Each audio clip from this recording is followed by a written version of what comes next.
राधे राधे दोस्तों, आज मैं आपको एक बहुत अच्छी कहानी सुनाने वाली हूँ। अगर आपको मेरी कहानी अच्छी लगे तो मेरे चैनल को लाइक, सब्सक्राइब और शेयर ज़रूर करना। एक सेठ सेठानी थे। उनके घर में एक बेटा व बेटी थी। बेटी का नाम धोधाबाई था। घर में खूब धन धान्य था। एक दिन सेठ सेठानी चल बसे। उसके बाद जब श्राद्ध पक्ष आया तब बेटे ने अपनी पत्नी से कहा कि मैं हरिद्वार जाऊंगा, तुम पीछे से मेरी बहन को बुलाकर 15 दिन तक भोजन करवाना। जितना सामान कहोगी मैं लेकर आ जाऊंगा। घी के डिब्बे, चावल का कट्टा आदि सब सामान घर लाकर रख दिया। वह हरिद्वार चला गया। बीवी बोली कि मेरी बहन का नाम पोधा है और इनकी बहन का नाम धोधा है। धोधा को भोजन कराकर क्या फ़ायदा, पोधा को भोजन करवा दूं। वह पोधा को 15 दिन तक भोजन कराने के लिए कहकर आ गई। धोधाबाई को काम करने व आटा पीसने के लिए बुलाया। धोधाबाई लकड़ी की भरी लेने रोज़ जाती थी। उसी से उसके घर का गुजारा चलता था। परंतु भाभी ने काम के लिए बुलाया तो उसने लकड़ी की भरी लाना छोड़ दिया। बच्चे कहने लगे, तुम तो ननिहाल चली जाती हो, हमारे लिए खाना बनाने के लिए आटा कहाँ से लाओगी। माँ बोली कि मैं आटा पीसने जा रही हूँ, वहाँ से आटा छानने से हाथ भरेंगे व कपड़े भरेंगे। मैं घर आकर हाथ व कपड़े झाड़ दूंगी। उसी से जो आटा निकलेगा उससे हम रोटी बना लेंगे। भाभी ने दिन भर आटा पिसवाया। फिर कहा कि श्राद्ध का काम है, इसलिए कपड़े झाड़कर व हाथ धोकर जाना। माँ घर गई तो उसी दिन बच्चे भूखे ही सो गए, क्योंकि ना तो कपड़े झाड़ने से आटा निकला, ना ही हाथ से लकड़ियाँ की भरी से भी रह गई वो, नहीं तो लकड़ियाँ बेचकर भी काम चला लेती। थोड़े दिन हुए कि भाभी ने कहा कि भाई साहब, आपके माँ बाप का दिन है, जो रसोई बनाने के लिए आना। बच्चे बोले कि माँ उस दिन तो भूखे सो गए, आज भी क्या भूखे सोएंगे। माँ बोली, नहीं, आज नाना नानी का श्राद्ध है। नाली के आगे कुल्हड़ियाँ रख देना। चावल व आटे से भरे हाथ धोंगी तो नाले से कुल्हड़ियाँ भर जाएंगी। उस पानी से शाम को घर आकर खाना बना लूँगी। लड़का आकर कुल्हड़ियाँ रख देता है। अब भाभी धोधाबाई से कहती है, बाई साहब, श्राद्ध का काम है, इसलिए चावल को बर्तन में धो लो व आटे के हाथ भी बर्तन में धो लो, नाली में हाथ धोना मत। बाईसा ने रसोई बना दी। ननंद बोली, जाओ भाभी। भाभी बोली, हाँ जाओ, घर पेड़ हिले तब भोजन करने के लिए आ जाना। नदी के किनारे जाकर वह बैठ गई। पेड़ हिले ना ही भोजन करने के लिए बुलाया। शाम होने से वह घर आ गई तो बच्चे ने कहा कि माँ, नाली में पानी तो आया ही नहीं। वह बोली, क्या करूँ बेटा, मामी के हाथ बर्तन में धुला दिए। धोधाबाई जाती जाती नदी में से 7 कंकड़ लाई, हांडी में डालकर चूल्हे पर रख दिए। बच्चे बोले कि माँ, भूख लगी है। माँ बोली कि बेटा, उबल जाने दो। बच्चों को रोते रोते नींद आ गई। वह स्वयं भी रोई। आज मैंने गलती की, लकड़ियाँ की भारी लेकर आती तो बच्चों को चना लाकर खाना खिला देती। इसी तरह बिलखते बिलखते उसे भी नींद आ गई। इधर पितरों की अमावस्या आई। वह खूब रोने लगी। हरिद्वार में भाई ताप कर रहा था तो उसी समय पानी में रक्त की बूंदें गिरने लगी। भाई ने ब्राह्मण से पूछा, ये क्या हो रहा है ब्राह्मण। ब्राह्मण ने बताया कि तेरे तन की सवासनी कल्पी है, इस कारण पानी लाल हो गया है। वह बोला, नहीं, मैं पत्नी को कहकर आया हूँ कि 15 दिन तक मेरी बहन को भोजन करवाना। महाराज, यह बात आपकी झूठी है। महाराज ने कहा, नहीं मानना तो मत मान, तेरी इच्छा, पर बात तो यही है। भाई ताप करता करता उठ गया। वापस घर आते समय रास्ते में रात हो गई। एक पीपल के पेड़ के नीचे सो गया। पीपल के ऊपर से सारे पितर बात करने लगे। कोई कहने लगे कि मैंने तो लापसी खाई, किसी ने कहा चक्की खाई, तो किसी ने कहा कि घेवर खाया, पर सेठ सिठानी नहीं बोले। सभी पितर ने मिलकर कहा कि आपने क्यों नहीं बोला, आपके घर में तो धन बहुत है।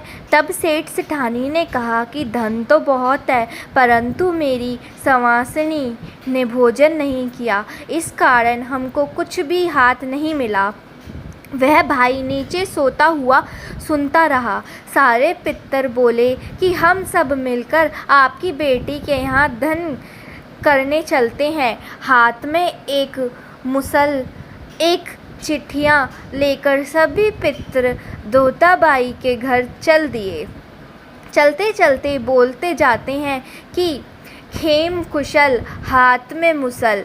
सब पितर धोदाबाई के घर का दरवाज़ा खुलवाते हैं। धोदाबाई दरवाज़ा खोलो। वह नींद में बोली कि मैं व मेरे बच्चे भूखे सो रहे हैं, मैं नहीं खोलूं। देवता ने कहा कि आप दरवाज़ा तो खोलें। उसने नींद में दरवाज़ा खोला। पितर चिट्ठियों लेकर चारों ही कोनों में घूमे। 4 चरु धन के निकले।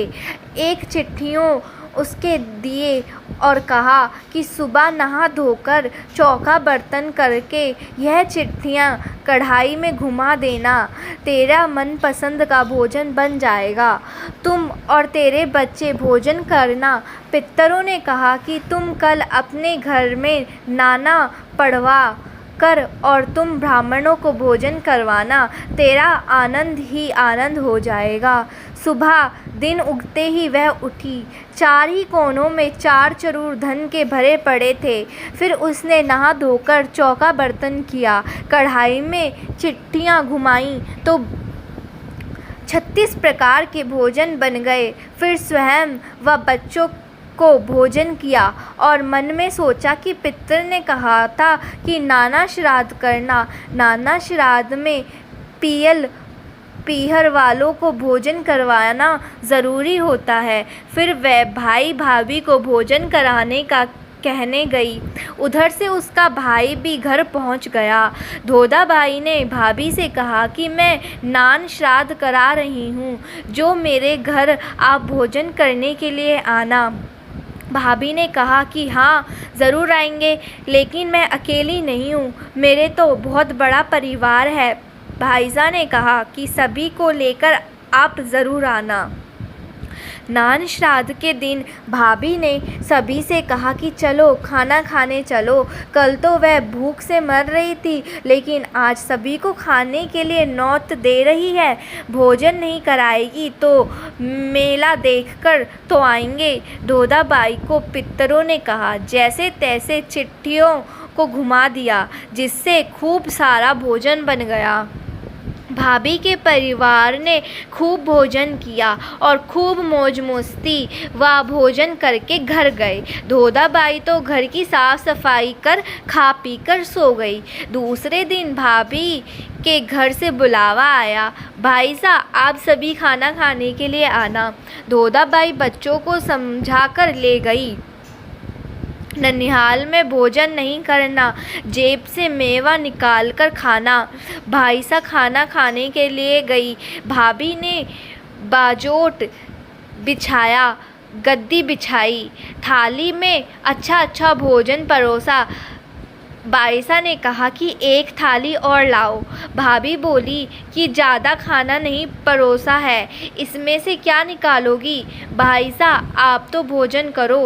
वह अपने सारे गहने उतारकर खाली थाली में रखती है और कहती है कि भोजन करो मेरे हार, भोजन करो मेरे ढोरकंडी, भोजन करो मेरी चूड़ियाँ, भोजन करो मेरी अंगूठियाँ। बच्चे भी जेब से मेवा निकालकर खाने लगे। भाभी कहने लगी, भाई साहब पागल हो गई हैं, यह क्या कर रही हैं। ननंद बोली कि हाँ भाभी, यह पागल हो गई है। आपने तो मेरे गहनों को भोजन कराने के लिए कहा, हमें भोजन करने के लिए नहीं कहा। वही दिन थे, माँ बाप के श्राद्ध पर बर्तन में हाथ धुलाए। आज ये दिन है। भाई सब देख सुन रहा था, लेकिन बोला कुछ नहीं। भाई साहब अपने घर गई। पीछे से भाई पत्नी से कहता है कि तेरे पिता के घर तो आग लग गई है, कुछ ना कुछ डाल कर दे, खाने के लिए, दान के लिए, पहनने के लिए कपड़े मैं पहुंचा कर आऊँगा।